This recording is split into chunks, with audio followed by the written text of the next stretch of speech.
Assalamualaikum warahmatullahi wabarakatuh. Perkenalkan, saya Dia Rosdayana dari SMA Negeri 10 Tasikmalaya. Hari ini saya akan melaksanakan PPL untuk aksi 1 dalam rangka PPG dalam jabatan kategori 1 gelombang 2 Universitas Sriwijaya tahun 2022. Selamat menyaksikan. Terima kasih. Assalamualaikum warahmatullahi wabarakatuh.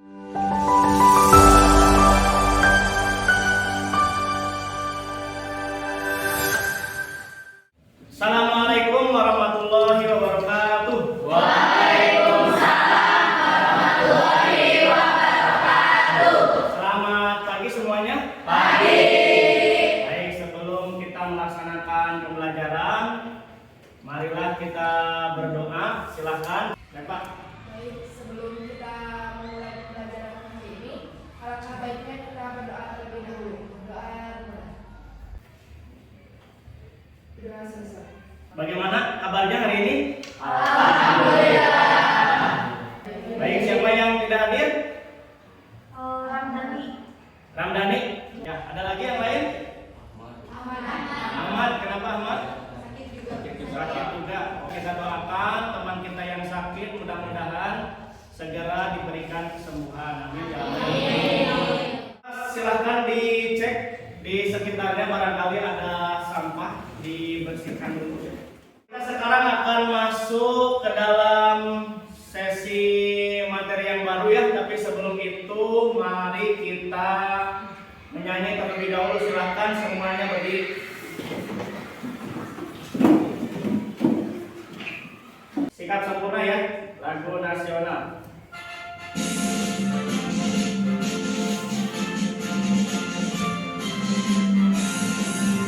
Gajah Pancasila, akulah pendukungmu. Patriot proklamasi, sedia berkorban untukmu. Satu, ayo maju, maju, ayo maju, maju, ayo maju, maju, ayo. Dengan Pancasila itu membuat rakyat menjadi adil, makmur, sentosa. Ya, rakyat adil, makmur, sentosa. Nah, itu adalah simbol dari perlindungan dan penegakan hukum.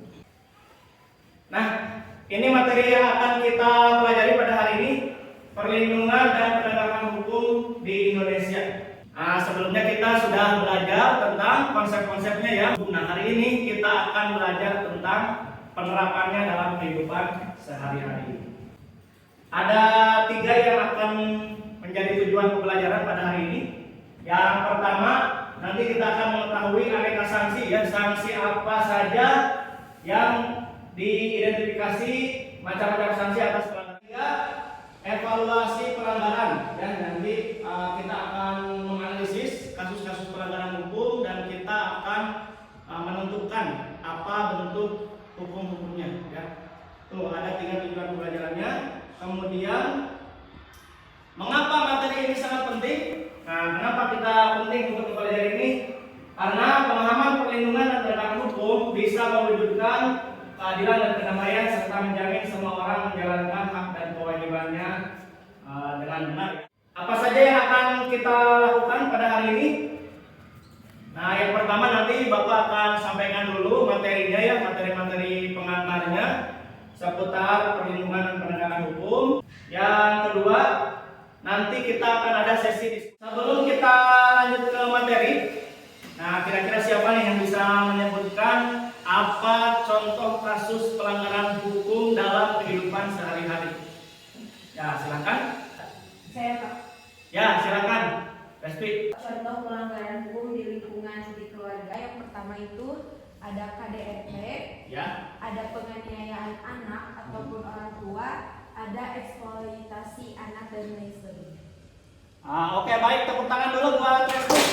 Yang berikutnya siapa lagi? Oke, baik, terima kasih, tepuk tangan buat kita akan saksikan video berikut. Silakan nanti kalian simak video ini, kemudian setelah ditampilkan video kalian berikan tanggapan ataupun pertanyaan ya seputar video tersebut. Mulai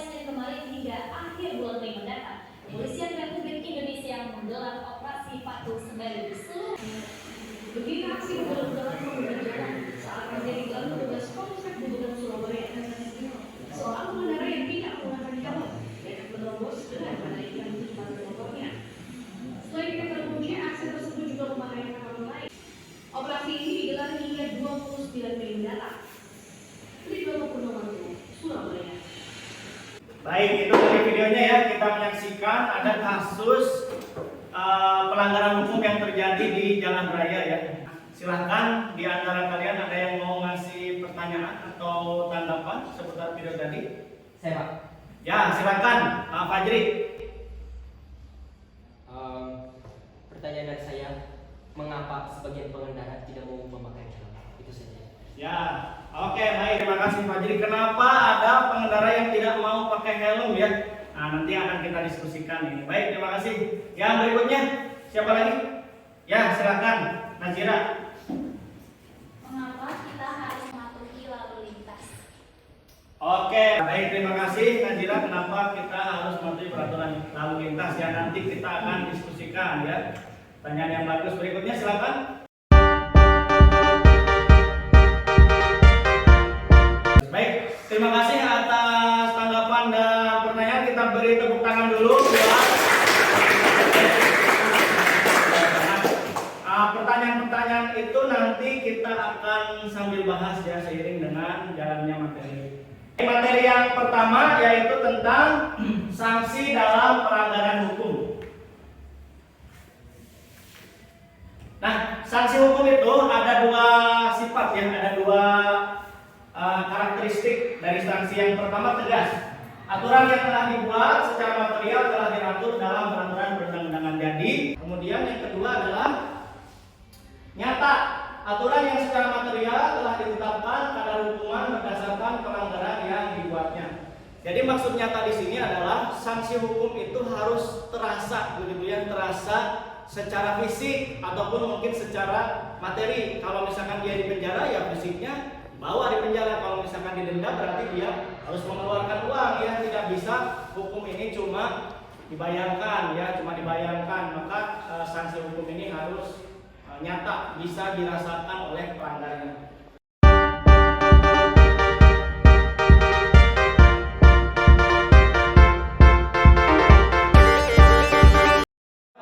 Kasus-kasus pelanggaran hukum yang ada di lingkungan sekitar kita. Nah, baik, setelah kamu mempelajari tadi Bapak jelaskan materinya, sekarang kita akan melakukan diskusi kelompok ya. Kita kemarin sudah dibagi kelompok. Nah, maka sekarang silahkan diposisikan meja dan kursinya sesuai dengan kelompoknya masing-masing.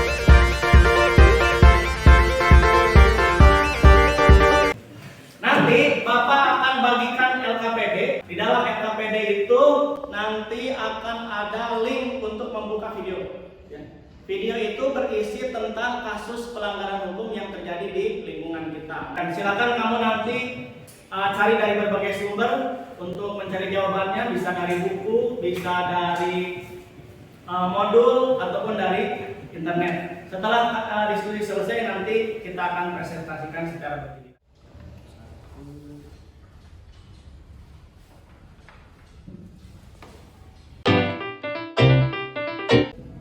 Ada videonya? Nah, silakan bisa dilihat dulu ya.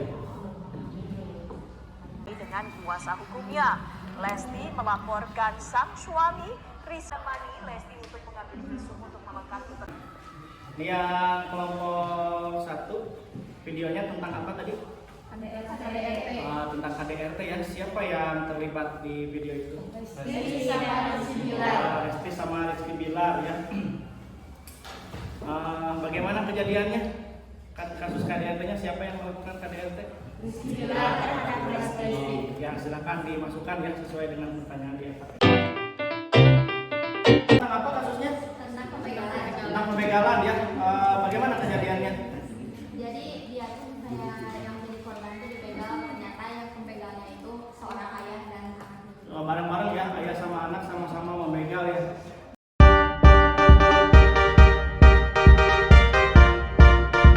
Cukup ya diskusinya? Nah, sudah cukup, maka sekarang kita akan melakukan presentasi secara bergiliran ya. Baik, silakan kelompok 1 sudah siap? Assalamualaikum warahmatullahi wabarakatuh. Waalaikumsalam warahmatullahi wabarakatuh. Yang keras ya suaranya. Di sini kami kelompok 1 akan mempresentasikan hasil diskusi kami. Ya, saya sendiri di sini sebagai moderator dari kelompok ini, dan saya memiliki anggota 3 anggota, yang dimana di sini ada Reva, Rizka, sama Alia. Untuk selanjutnya kita akan menuju ke materi. Baik, di sini saya akan menyampaikan tentang kasus hukum. Lebih keras suaranya. Kasus hukum di lingkungan keluarga. Salah satunya itu contoh tentang kasus KDRT Lesti sama Rizky Bilar. Nah, dari pengamatan saya sama tim saya sama kelompok saya tadi, kronologi terjadinya kasus tersebut itu berawal dari Lesti dan Rizky yang merupakan suami istri ketahuan berselingkuh di belakang Lesti. Lesti kemudian meminta agar dirinya dipulangkan ke rumah orang tuanya. Namun permintaan itu justru menyulut emosi Rizky hingga sang suami melakukan tindakan kekerasan. Nah, jenis pelanggaran hukum yang dilakukan itu yaitu penganiayaan dan kekerasan fisik. Apakah ada yang ingin ditanyakan? Saya ingin bertanya. Ya, silakan ya dari kelompok 2. Kasus KDRT kan banyak terjadi ya, tapi kenapa sedikit yang dilaporkan dan diusut? Kenapa itu bisa terjadi? Izin menjawab pertanyaan dari Yusri. 1. Takut disudutkan. 2. Tergantungan dengan ekonomi. 3. Masih cinta. 4. Masih berharap. Dan 5. Diteror atau diancam. Ya, karena kayak gitu katanya ya, mungkin masih ada perasaan gitu. Jadi meskipun disakiti setiap hari, ya tetap dilanjutkan ya, tidak mau untuk dilaporkan begitu. Jadi ya, silakan bisa ditutup. Mungkin sekian dari kelompok kami. Wassalamualaikum warahmatullahi wabarakatuh. Waalaikumsalam. Tepuk tangan dulu, Pak.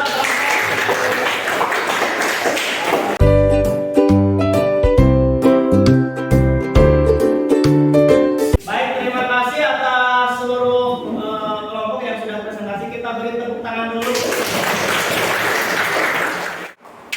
Nah, setelah kita menyimak materi, berdiskusi, kemudian presentasi, kira-kira apa yang bisa kamu simpulkan dari hasil pembelajaran kita pada hari ini? Silakan, siapa yang mau memberikan kesimpulan?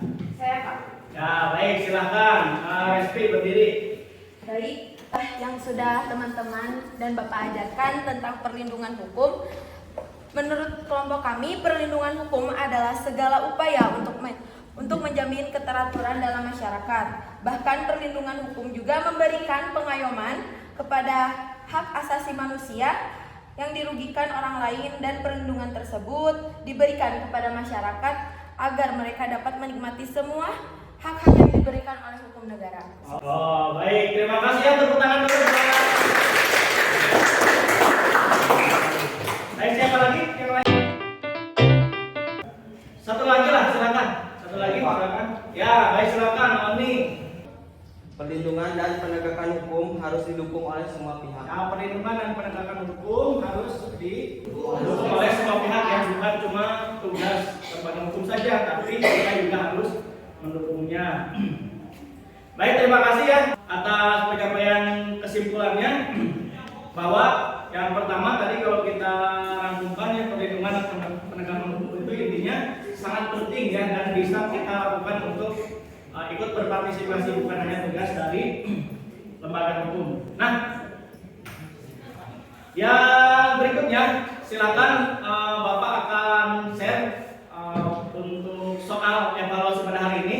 Bapak akan share link Google Form ya di dalam WA. Silakan bisa dicek di grupnya masing-masing. Nanti akan ada pertanyaan seputar materi hari ini dan kamu tuliskan jawabannya. Ya. Baik, jika sudah nanti akan Bapak rekap kemudian disampaikan hasilnya ya di pertemuan. Untuk berikutnya silakan salah satu saja dari kalian untuk memberikan saran ataupun kritik dalam kegiatan pembelajaran hari ini. Ya, silakan. Saya, Pak. Ya, Rizky. Baik, untuk saran pembelajaran hari ini, untuk kesannya, terutama saya pribadi, sangat berkesan ya untuk hari ini. Senang karena kami bisa memahami tentang penegakan hukum yang ada di masyarakat, keluarga, negara, dan di sekolah. Dan penegakan hukum itu harus kita amalkan di kehidupan sehari-hari, Karena itu sangat perlu bagi pedoman hidup kita untuk melangsungkan hak-hak asasi manusia. Terima kasih. Oke, baik, terima kasih, tepuk tangan untuk kedua. Setelah pembelajaran selesai, nanti silahkan ya di rumah kamu cari contoh kasus-kasus lain ya, contoh kasus-kasus lain seputar pelanggaran hukum yang ada di lingkungan sekitar. Untuk pertemuan berikutnya nanti kita akan belajar tentang pentingnya persatuan dan kesatuan NKRI ya. Baik, kegiatan pada hari ini sudah